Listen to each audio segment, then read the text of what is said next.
दोस्तों, एक लड़का और लड़की के बीच में शारीरिक संबंध बनना बहुत आम बात है, बहुत छोटी बात है। क्योंकि कहीं न कहीं ये दोनों जब मिलते हैं, आपस में इनके बीच सबसे पहले दोस्ती होती है और दोस्ती कब प्यार मोहब्बत में बदल जाती है और प्यार मोहब्बत में जैसे ही बदलती, समझ लीजिए दोनों के बीच में शारीरिक संबंध बनना निश्चित है। ये आए दिन कहीं न कहीं हमें देखने को, सुनने को मिल रहा है कि एक लड़के ने अपनी क्लास की लड़की के साथ या अपने ट्यूशन की कोचिंग की लड़की के साथ या अब दूर के कोई रिश्तेदार था उनके साथ या मोहल्ले पड़ोस में रहता था उनके साथ दैहिक शोषण किया या उनके बीच ज़बरदस्ती लड़की के साथ संबंध बना लिया। ये जो इस तरह की घटनाएं दिन पर दिन हमारे सामने आती जा रही हैं, बढ़ती जा रही हैं, इसका जो विरोध लड़की स्वयं कर सकती है सबसे पहले तो।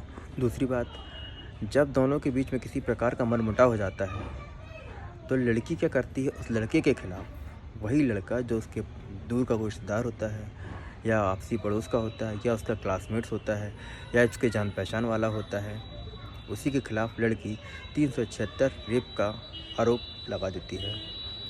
जब आरोप लगा देती है तो लड़के कहीं ना कहीं भविष्य, पूरा कैरियर दाव पे लग जाता है और उसे जेल हो जाती है और उसका परिवार भी दाग उस 76 के बलात्कार के कटघरे में आ जाता है, क्योंकि बेइज्जती सिर्फ उस लड़के की नहीं होती, सभी की होगी। अब बात यह आती है, इस तरह की जो वारदात दिन ब दिन हो रही हैं, इस पे किस तरह से रोक किया जाए, इस तरह को किस तरह तोड़ दिया जाए। यदि मान लीजिए लड़की ने आपके खिलाफ इस तरह की कोई शिकायत करी है, तो आप सबसे पहले ये देखें कि लड़की ने शिकायत में क्या लिखा है। लिखा क्या है ये देखना ज़रूरी है। लड़की ने आपके साथ किस किस का नाम लिखा है, किस किस जगह का आइडेंटिफिकेशन दिया हुआ उस रिपोर्ट में, क्योंकि आपके साथ जो ज़बरदस्ती आपने की है, जो आरोप लगाया हुआ है, वो किस जगह पर लगाई है। कोई ऐसी जगह होगी जहाँ पर आपने उसके साथ बलात्कार किया है या आपने उसके साथ संबंध बनाए हैं।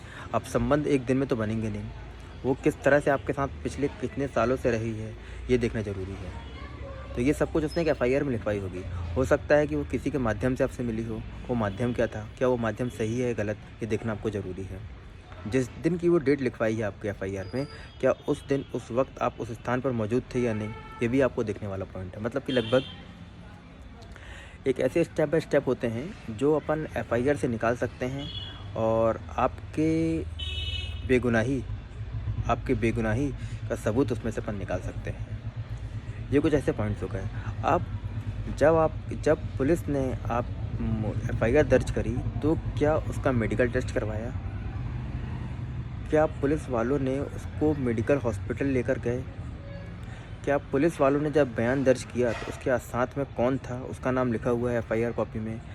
क्या पुलिस वालों ने जब उसका मेडिकल ट्रीटमेंट कराया उस वक्त कौन कौन उसके साथ गया था? मेडिकल रिपोर्ट कब तक आई है कि नहीं आई है?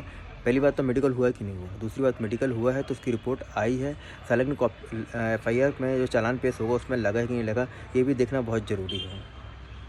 अब मान लेते हैं, यदि मान लीजिए उसकी मेडिकल रिपोर्ट हुई है, उसकी एफआईआर हुई है, उसके साथ मेडिकल रिपोर्ट लगी हुई है, तो वो उसकी रिपोर्ट में क्या आया हुआ है, ये भी बहुत बड़ा प्रश्न हो जाता है कि उसकी मेडिकल रिपोर्ट में क्या आया हुआ है। कई बार लड़की अपनी एफआईआर में ये भी लिखवा देती है कि मेरे को ज़बरदस्ती मेरे साथ संबंध बनाया गया और संबंध बनाते वक्त उस दौरान मैं प्रेग्नेंट हो गई और प्रेग्नेंट होने के बाद इसने मुझे ज़बरदस्ती दवाई खिला दी या कोई हॉस्पिटल लेकर गए जहाँ पर अबॉर्ट करवा दिया बच्चे को। यदि इसने ऐसा कुछ लिखवाया है आपकी एफआईआर में तो अब वो हॉस्पिटल का बिल लगवाना बहुत अनिवार्य है। यदि ऐसा हुआ है तो बहुत गलत बात है। और ये अबॉर्ट हुआ, अबॉर्ट किस डेट को हुआ? क्या जिस दिन एफआईआर हुई उसके ठीक 1 महीने पहले की बात है, 1 दिन पहले की बात है? यदि ये बहुत पुरानी बात है तो इसमें गलती कहीं ना कहीं लड़की की भी है। लड़के की अलग अकेले ही गलती नहीं है, लड़की की भी गलती है, क्योंकि अबॉर्ट कराने के इतने दिन के बाद वो एफआईआर दर्ज क्यों करवा रही है? जब अबॉर्ट करवाना कानूनी जुर्म है, चाहे लड़का हो या लड़की हो, कोई भी अबॉर्ट नहीं करवा सकता। तो उसमें लड़की की मंजूरी हुई तो हुआ, मतलब ये कानून के खिलाफ है। लड़की के खिलाफ भी आप एक एफआईआर दर्ज करवा सकते हैं।